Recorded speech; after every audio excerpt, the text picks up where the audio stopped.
Okay, when you get your paints, they're going to come in a cylinder like so.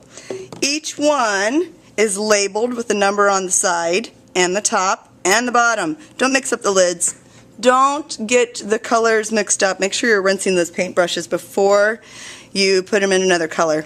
Make sure you shake it. Shake the container before you open it. When you put them away, don't just drop them in there. It's upside down. It's totally going to make a mess. Don't do that. In fact, the person who's collecting them, they're going to look and see if you have it upside down. They're not going to let you turn it in. So you're going to let it slide down. If you have small hands, that's nice, but I hurt myself when I tried to put them in there with my whole hand. So put it in the side, and whoops, that one's upside down. I'm going to start over. So let it slide down. I would find the person with the smallest hands at your table. Make sure that you've got 1, 2, 3, 4, and 5 in every container. Don't mix it up with your neighbors.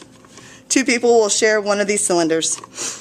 For your paintbrushes, make sure you're rinsing every time. At the end of class, you got to make sure you rinse it really, really well.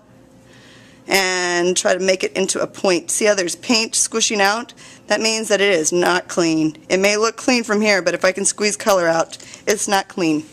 Okay, that's how you take care of that. Ta-da! Okay, we have the entire thing colored or diagrammed now.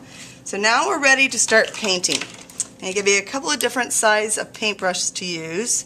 And they should be, when you get them,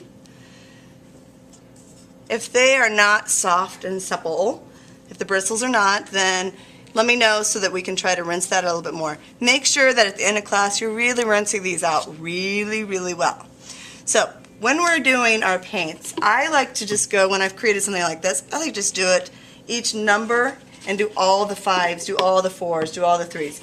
And keep in mind that it's going to take you more than one coat of paint.